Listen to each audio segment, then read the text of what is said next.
데이터 통신과 네트워킹 전송계층에 대해서 살펴보도록 하겠습니다.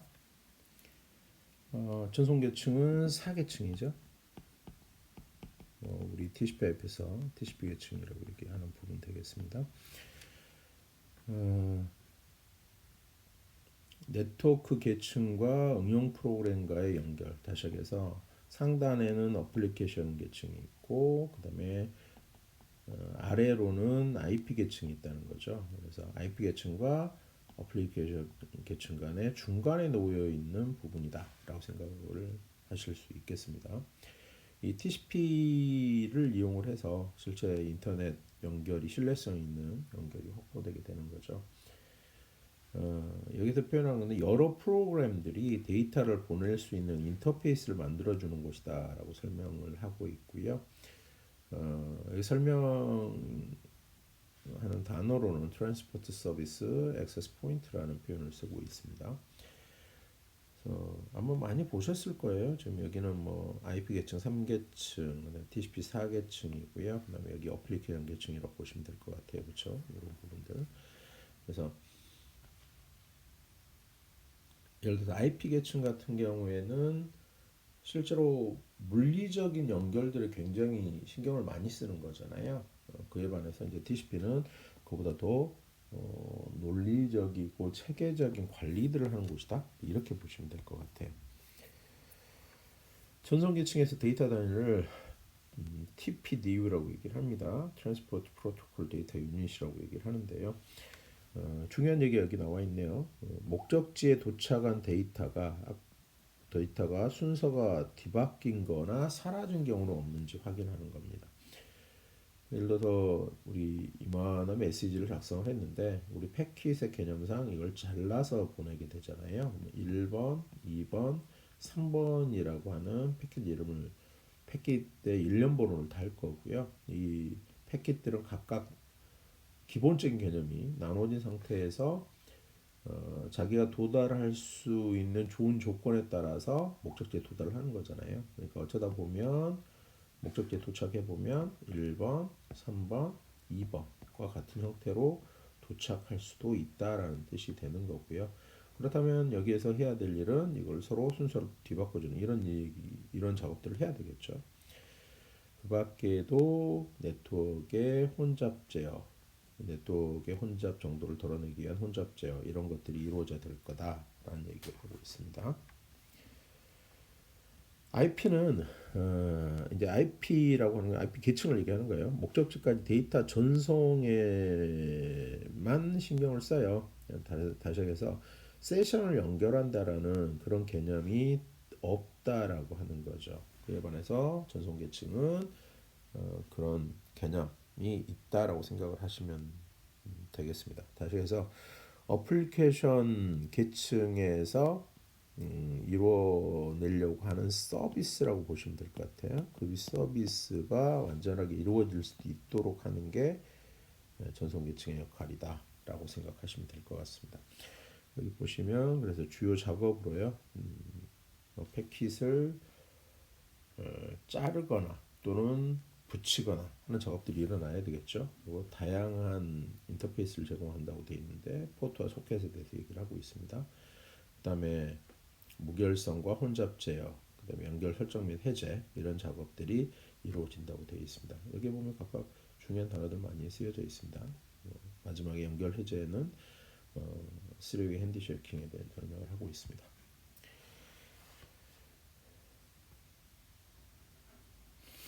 우리 클라이언트 컴퓨터는 서비스 요청하는 거잖아요.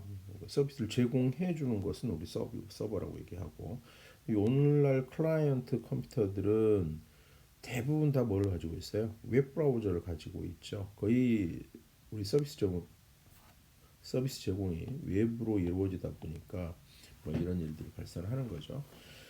이런 그러니까 웹으로 제공이 되다 보니까 당연히 웹 서비스로부터 서비스를 받기 위해서 다 웹 브라우저를 탑재하게 되는 거죠. 요즘은 그냥 웹 브라우저 최근 몇 년 사이에 거의 전쟁이다라고 할 만큼 굉장히 다양한 웹 브라우저들이 있었습니다. 지금은 익스플로러는 마이크로소프트 익스플로러는 지금 사라졌죠. 엣지가 대체하고 있고요. 구글의 크롬, 뭐 파이어폭스, 그다음에 애플 사용자들이 사용하는 사파리, 그다음에 뭐 속도가 굉장히 빠르다고 하는 뭐 오페라, 네이버의 웨일 뭐 이런 굉장히 다양한 브라우저들이 소개되어지고 있습니다. 그래서 서버 컴퓨터에 웹 서비스를 요청을 하게 되는 거죠. 이때 HTTP 프로토콜을 통해서 서비스가 전달이 되게 됩니다. 이 HTTP 프로토콜을 통해서 HTML 문서가 날아오게 되고요. 다시해서 서버가 가지고 있는 HTML 페이지 내지는 그 내용 문서가 클라이언트에 전달이 되고요. 클라이언트에 있던 웹 브라우저는 이거를 해석을 하죠. 그래서 우리가 볼 수 있는 화면으로 보여주게 되는 그런 형태를 가지고 있습니다.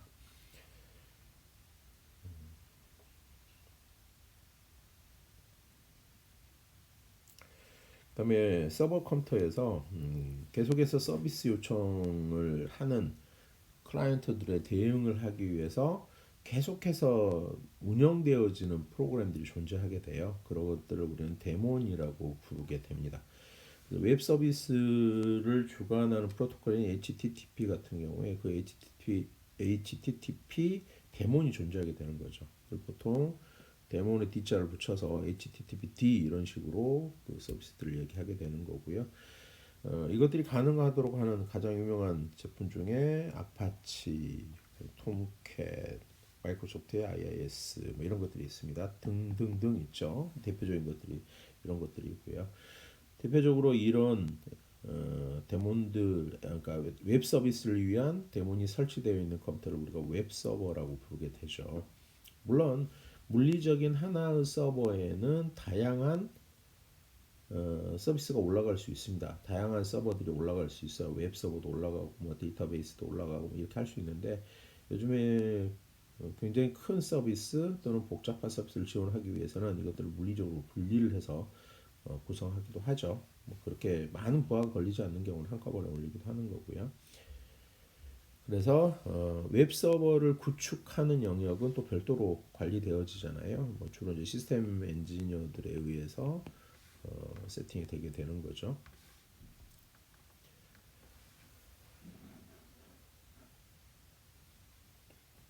파일 주고받는 것도 마찬가지죠. 파일을 주고받기 위해서는 FTP라는 프로토콜을 사용을 했었고요. 그 파일을 그 다운받는 걸 요청하거나 뭐 올리는 걸 요청을 하게 되면 그 파일을 뭐 올리거나 내려받게 되는 거고요. 마찬가지 FTP 데몬이 존재해야 되겠죠. 요즘에는 이 FTP도 거의 다 웹에 포함돼서 이렇게 보여지도록 그렇게 서비스가 되고 있습니다. 실제로는요. 이메일 같은 경우에도 마찬가지가 되겠습니다. 이메일 서비스를 지원하기 위한 프로토콜이 존재하고요. 그 대표적인 프로토콜이 SMTP 프로토콜이 되겠습니다. 심플 메일 트랜스퍼 프로토콜이라고 되어 있는데요. 뭐 요게 설치가 되면 SMTP 데몬이라고 얘기를 하겠죠. A라는 사용자가 B라는 사용자에게 메일을 보내는 걸 한번 생각해 보면요. 우리 전통적으로 편지를 작성한 사용자는 지역에 있는 내 주위에 있는 뭐 우체통이라고 할게요. 우체통에 가서 편지를 집어넣게 되고요. 그 편지를 수거를 하죠. 지역에 있는 우체국에서. 그다음에 이게 지역 우리 동네 우체국에서 지원을 하고요. 근데 굉장히 많은 우체국들이 연결이 되어 있죠. 서울, 우리나라 전역, 또 전 세계를 엮는 그런 우체국들이 많이 있을 거고요. 그다음에 B가 속해 있는 우체국, 그리고 이제 이 우체국에서 B에게 편지를 전달하는 이런 시스템으로 되어 있잖아요. 본래 메일이라는 게 오프라인에서 메일이라는 게 이거를 구현을 해뒀다 이렇게 생각하시면 될 것 같아요. 우리 이메일 시스템 같은 경우에 그래서 이 우체국 사이에 그럴 거 아니에요. 지금 만약에 여기가 한국이에요. 한국이고 여기가 우즈벡이라고 가정해 보죠. 그러면 한국에서 우체국 한국 우체 우리 동네 우체국에서 수거한 이 편지를 우즈벡에 보내려면 아무래도 모르긴 몰라도 그 편지를 모아서 서울에 있는 어느 우체국으로 편지를 다 모을 것 같아요, 그렇죠? 그리고 여기에서 어디로 보낼 거예요? 네, 우즈벡으로 보내겠죠. 우즈벡의 수도인 타슈켄트로 아마 보낼 것 같고요. 그 타슈켄트 우체국으로부터 다시 그 해당 동네 우체국으로 편지를 보내는 그런 형태가 이루어질 거예요. 이때 우체국과 우체국 사이에 편지를 주고 받는 형태의 프로토콜을 바로 SMTP라고 생각을 하시면 되겠습니다. 여기에다가 이제 실제로 이 우체국과 나 사이에 편지를 주고받는 거는 본래 우체국에서 이렇게 근무하시는 우체부 아저씨들이 하는 건데요. 인터넷상에는 그게 없잖아요. 그래서 그 역할을 하는 프로토콜을 POP3 프로토콜이라고 얘기를 하고요. 그 편지를 여기서 이렇게 가져와요. 가져다 주거나 뭐 이렇게 하는 역할을 하게 되는 거고요. 다른 식으로는 이웃측에 있는 편지를 그냥 열람만 하는 프로토콜이 있어요. 그걸 IMAP 프로토콜이라고 얘기합니다. 자, 그래서 밑에는 갑자기 좀 서버 얘기가 나왔는데요. 이 기본적인 오프라인에서의 어떤 전달 시스템 이해하시고 프로토콜 이름 알고 계시면 될 것 같습니다.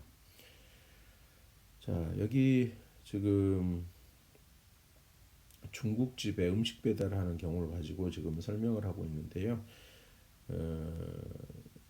이렇게 설명을 하고 있는데 호수는 안 알려주고요. 예를 들어서 짜장면 가져다 주세요. 뭐 이렇게 했다는 거죠. 그랬을 때 IP 주소를 타고 그 기계로 도착을 하게 될 거라는 얘기예요. 그런데 이 IP 주소는 아파트의 동번호 같은 형태가 돼버린다라고 하는 거죠. 따라서 실제로 몇 호로 가져다 달라는 얘기를 해야 될 거고 그 몇 호에 해당하는 부분 방 주소가 바로 포트다라고 얘기를 하고 있습니다.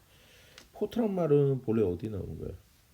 네, 푸드, 항구 뭐 여기서 나오는 거잖아요. 다시 해서 부산항에 배가 왔어요. 여기 지금 그려놓은 거는 부산항이에요. 여기 전체는 부산항. 자, 나 물건 싣고 어디로 가야 돼요? 그래서 부산항 가래요. 부산항에 왔어요. 부산항에 왔는데 실제로 물건을 싣고 내리는 곳은 바로 여기잖아요. 여기. 배가 그러면 여기에 들어오든지 아니면 여기 들어와야 되는 거거든요. 그래야지 여기에서 짐을 내리거나 싣거나 이런 작업들이 이루어지는 거죠. 바로 이 부분을 우리가 포트라고 부르는 거죠.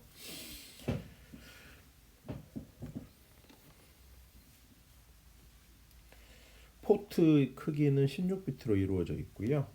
따라서 그러니까 65,536개. 그래서 0부터 65,350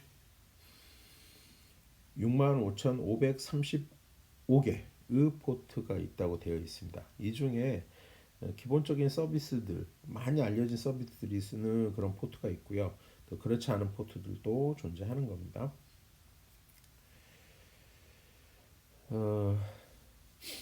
여기에 이제 이런 얘기를 해놨네요. 지금 보니까 그 한번 생각해 보자. 아까 앞에서 그렸던 그림을 한번 생각해 보시면 배가 대서양을 뭐 태평양을 건너서 왔어요. 부산항에 도착을 했는데 부산항에 1번 포트에 될 건지 2번 포트에 될 건지 항구 통제소하고 연락을 하겠죠. 그러면 내 태평양 건너온 무슨 배는 몽어호는 일본 포트에 배를 대세요. 이렇게 안내를 하겠잖아요. 그렇죠? 그러면 내가 물어보고 해당하는 부분에 대야 될 텐데 지금 브라우저를 통해서 굉장히 많은 서비스들이 이루어지고 있다고 그랬잖아요. 이런 경우에 대표적으로 크롬 갖고 얘기를 했는데요. 이런 경우에는 각그 서버들에게 나 몇 번으로 접속할까요? 라고 물어보는 게 번잡할 수 있다라고 하는 거죠. 그래서 어떻게 해요? 자신 포트를 알려줘서 통신하는 이런 방식을 쓰고 있다라는 지금 설명을 하고 있습니다. 그럴 수 있겠죠. 그러니까 나 몇 번으로 들어갈게 알아서 그냥 그렇게 들어갈 수도 있다라고 생각할 수 있겠습니다. 그 다음에 아까 말했듯이 자주 사용하는 그런 서비스 프로그램이라고 표현을 했는데요. 서비스라고 생각하시면 되겠습니다. 이 서비스들은 웰노운 포트라고 되어 있고요. 보통 이 표에 있는 것처럼 이렇게 딱 정해서 지정을 해두었습니다. FTP는 21번, 20번, 텔넷은 23번, SMTP 25번, DNS 53번, DHCP 67번, 68번, HTTP 80, 또 8080 많이 들어보셨을 거예요. HTTPS 443번, 443번 이렇게 할당이 되어져 있습니다. 요거는 되게 많이 물어봐요. 예를 들어서 여러 가지 시험에서 이거 되게 많이 물어봐요. 네트워크 관리사 시험 그다음에 간혹 가다가 아니요. 옛날에 나오는데 잘 모르겠습니다. 자, 우리가 여러 IT 관련 자격증 시험들에서 물어보는 거니까 기본적인 것도 좀 알아두실 필요가 있을 것 같습니다. 기본적으로는 우리 프로토콜을 표현할 때 이렇게 표현하도록 되어 있어요. 프로토콜 이름 쓰고요. 밑에 거하고 비교해서 보시면 되겠습니다. 프로토콜 이름 쓰고 그다음에 콜론 적고 슬래시 그다음에 도메인 이름을 적고요. 그다음에 콜론하고 포트 넘버를 적게 되어 있습니다. 지금 여기 지금 소개되고 있는 거죠. 이런 형태로 하도록 되어 있어요. 근데 이제 복잡하잖아요. 그래서 이런 경우에 보통은 뭘 생략해요? 포트 번호를 생략을 하게 되죠. 또는 심지어는 모두 생략해요. 여기 보시면 프로토콜도 생략을 하는 경우가 있죠. 이런 경우. 쉽게 생각하시면 주소창에다 뭐라고 치는 거예요, 그냥. 네, 따따따 네이버닷컴 이렇게 치시잖아요. 그러니까 여기가 안 쓰고 그다음에 뒤에 접속하는 포트 번호도 안 쓰고 이런 경우가 있다라는 표현을 하고 있는 거예요.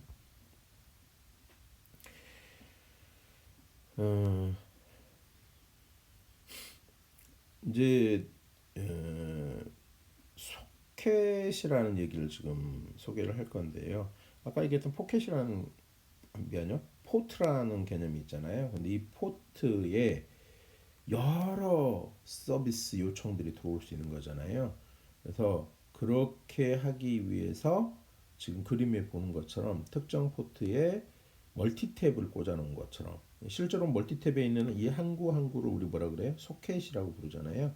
이 소켓을 여러 개로 늘려 놓는 거죠. 그래서 소켓은 같은 포트에 있는 여러 명을 동시에 처리할 수 있는 소프트웨어적인 접속 장치다라고 소개를 하고 있습니다. 그렇죠? 그래서 여기에 접속하는 프로그램을 우리가 소켓 프로그램이라 하고 이게 곧 네트워크 프로그램이죠. 보통 이제 서버가 과부하에 몰려서 홈페이지가 정지되었다, 이런 다운됐다, 이런 얘기들은 소켓과 관련이 있다라고 얘기를 하고 있고요. 소켓 수가 적으면 클라이언트가 소켓 할당 못 받게 되는 거잖아요. 서비스가 계속 지연될 거고 다른 누군가가 빠져나가지 않는다면 문제가 생기는 거죠. 결국은 그렇게 보셔야 되는 거 보면 될 것 같아요. 서버마다 감당할 수 있는 정도의 자원이 있을 거고 그 자원이 받아들일 수 있는 이상으로 프로세스가 열리면 문제가 생기는 거잖아요. 여기에는 그것과 관련이 있다라고 생각하시면 되겠습니다. 여기 써져 있는 얘기는 그런 얘기들이 되겠습니다. 이제 연결 설정, TCP에서 연결 설정하는 부분에 대한 얘기를 하고 있는데요. 접속 요청을 해요. 그리고 접속 요청하고 접속이 완료되면 이제 데이터를 주고받고 하게 되잖아요. 그게 이제 가장 기본적인 형태를 지금 설명을 하기 위해서 그림을 그려놓은 건데요. 몇 가 단계별로 좀 그려놨어요. 근데 이제 그림 13-10번 그림을 한번 보시죠. 자, 커넥션 리퀘스트, 그러니까 연결 요청을 보냈어요. 그리고 이제 연결 요청을 받고 나서 거기에 대한 응답을 보냈습니다. 보냈어요. 그리고는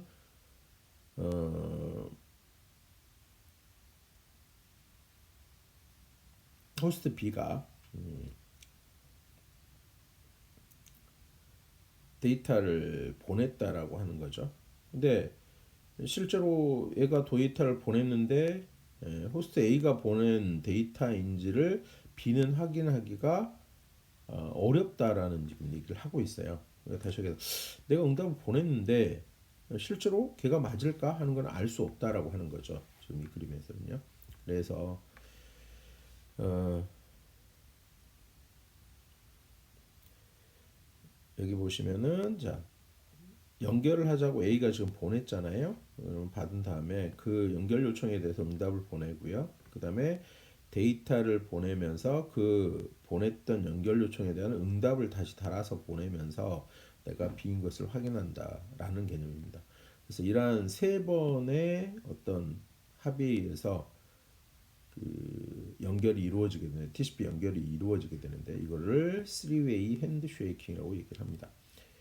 쉽게 얘기하면 여보세요, 여보세요, 누구니? 뭐 이런 거 있잖아요. 이런 형태라고 전화 걸 때 그런 형태라고 생각을 하시면 되겠습니다. 그래서 기억하실 거는 TCP는 연결을 할 때 3-way 핸드쉐이킹 작업을 통해서 연결이 이루어진다라고 하시면 되겠습니다. 그래서 정리된 그림을 보시면은 자 싱크 신호라고 하죠. 아까 뭐 CR (Connection Request라고 얘기했는데요. 싱크 신호를 보내고요. 그 싱크 신호에 대한 응답을 보내고 그 응답에 대해서 일종의 응답을 보내는 거죠. 그렇게 해서 확실히 나인 거를 확인시키게 되는 요 형태가 이루어질 거다라고 하는 겁니다. 이게 뭐라고요? 네, 3-way 핸드쉐이킹이라고 얘기를 했습니다.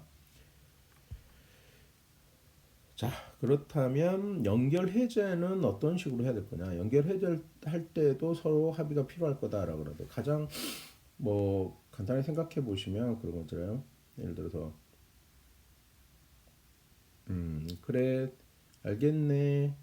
그럼 다음에 봐요. 그러면 네 다음에 뵙겠습니다. 이런 식으로 이렇게 전화를 하잖아요. 알겠습니다. 네 다음에 봐요. 네 다음에 뵙겠습니다. 네 뭐 이런 식으로 간다는 거예요. 좀 일부러 네 단계를 그렸는데요. 이렇게 하는 것이 좋지 않겠냐라고 하는 거죠.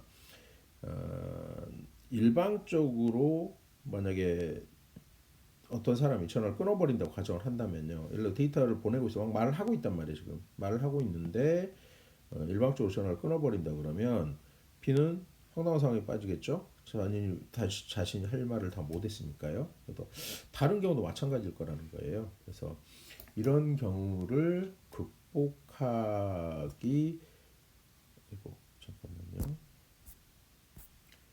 네, 이런 일들이 발생하지 않도록 해야 되는 거죠. 그래서 연결 해제하는 데 있어서 방금 여기 그려놓은 것 같은 그런 형태, 이런 형태로 진행을 하게 되겠습니다. 근데 여러분들 보고 계시는 교재에는 지금 연결 해제를 3단계로 설명하고 있거든요. 근데 이거 좀 수정을 해야 될 것 같습니다. 그래서 연결 설정은 3단계로 이루어지고요. TCP에서 그다음에 해제는 4단계로 이루어진다라고 정리를 두시는 게 좋을 것 같습니다. 주로 이제 우리가 관심을 보고 있는 건 이제 연결 설정에 관심을 두고 보는데요. 일단은 이런 식으로 진행이 되겠습니다. 자, TCP의 연결 설정과 해제를 전체를 나타낸 그 인터넷상에서 구하실 수 있는 그림이 되겠습니다. 클라이언트가 있고요. 그다음에 서버가 있습니다. A, B라고 보통 표현하기도 하고요. 싱크 신호를 보낸다고 했고요. 그 싱크 신호에 대해서 액놀리지먼트를 붙여서 보내게 되고요. 그 거기에 해당하는 액놀리지먼트를 보내서 연결 설정을 이루게 됩니다. 그래서 여기 보시면 3-way 핸드쉐이킹 연결 과정이라고 되어 있고요. 그 다음에 이제 데이터를 보내는 과정이잖아요. 그래서 데이터를 보내는 과정에 본래는 보내고 나서 어떻게 해요? 응답 주고요. 그 다음에 보내고 나서 응답 받고요. 뭐 이런 식으로 가게 되는데 그래서 보면 데이터 보냈고요. 네, 두 번째 데이터까지 받았어요. 뭐 이런 식으로 이해하시면 될 것 같습니다. 그래서 이런 과정을 통해서 데이터를 전송하게 되는 거죠. 자, 그 다음에 이제 끊어야 될 때요. 피니시 신호라고 보시면 될 것 같아요. 끝내자라고 하는 것을 보내게 될 거고요. 그 다음에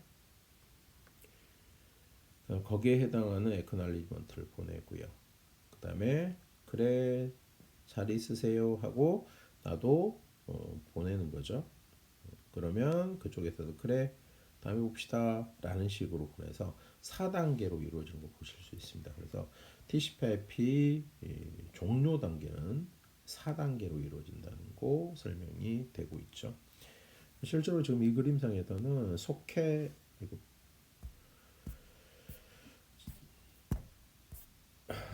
이 그림상에서는 지금 실제 소켓 함수들이 지금 그대로 그려져 있는 거 보실 수 있습니다.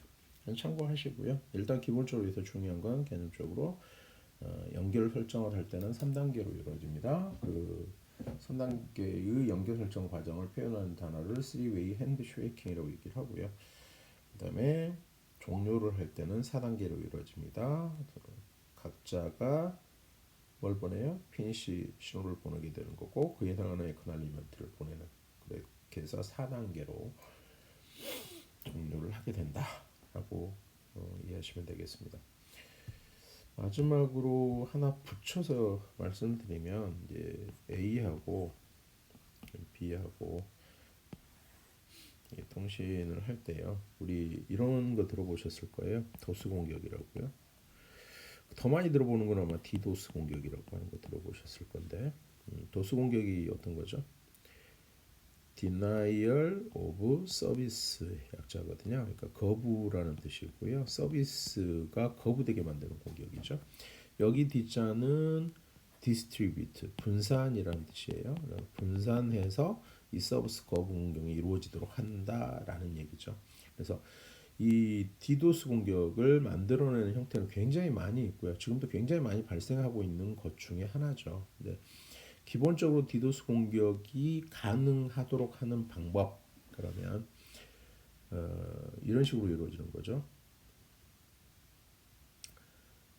가장 기본적인 걸 말씀드리려고 하는 거예요. 지금 TCP가 싱크 신호를 보내고요. 그 싱크 신호에 대해서 에크날리지먼트를 보내고요. 그 다음에 거기에 대한 에크날리지먼트가 왔을 때 통신이 된다고 그랬잖아요. 근데 A가 싱크 신호를 보내요. 그러면 B는 그 싱크 신호에 대한 에크날리지먼트를 보낼 건데요. 그 에크날리지먼트를 보내면 B는 무엇을 기대하고 있을 거냐면 다시 A로부터 응답이 오기를 기다리고 있을 거 아니에요. 다시 말하면 이 말은 이렇게 여보세요 그랬더니 여보세요 해요. 다시 답이 오기를 이렇게 전화상에 기다리고 있잖아요. 상대가 대답을 안 하면 어떻게 하죠? 여보세요 여보세요 계속 이렇게 말을 하게 되죠. 내가 귀를 쫑긋 세우고 듣고 있는 상황이 이루어지는 거죠. 그렇다면 나는 사람이니까 계속 귀를 쫑긋 기다리고 있는데요. 또 다시 한번 이렇게 오는 거예요. 다시 신호가 와서요. 싱크 신호가 와요. 난 그 응답을 했어요. 그럼 그에 대항해서 또 다시 귀를 쫑긋 세우고 듣게 되겠죠. 근데 우리가 지금 다루는 건 컴퓨터 시스템이잖아요. 컴퓨터 시스템에서 이런 일이 수행되는 건 어떤 작업을 의미하는 거죠? 귀를 쫑긋 열고 듣고 있다. 그럼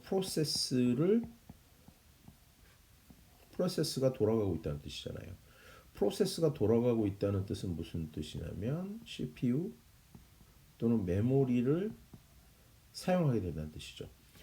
또 다른 프로세스가 생겼다는 얘기는 다시 또 특정 부분의 CPU 영역과 램, 다시 얘기해서 리소스, 자원들을 사용하게 된다는 뜻이죠. 이 자원을 사용한다는 것은 자원은 한정적인 거죠.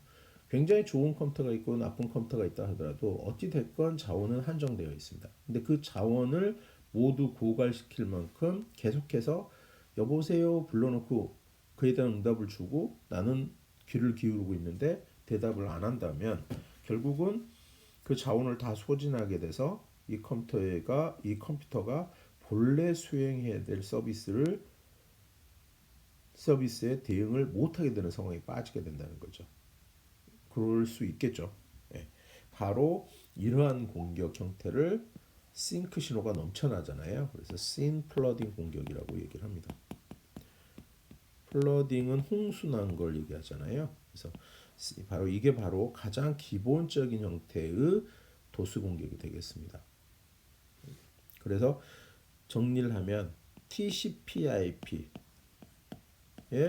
3-way 핸드쉐이킹 구조 때문에 어쩔 수 없이 이 도스 공격이 발생하는 구조 형태를 가지고 있다라고 하는 것도 하나 더 기억을 해두시면 좋을 것 같습니다. 자, 이번 세션은 여기서 마치도록 하겠습니다. 수고하셨습니다.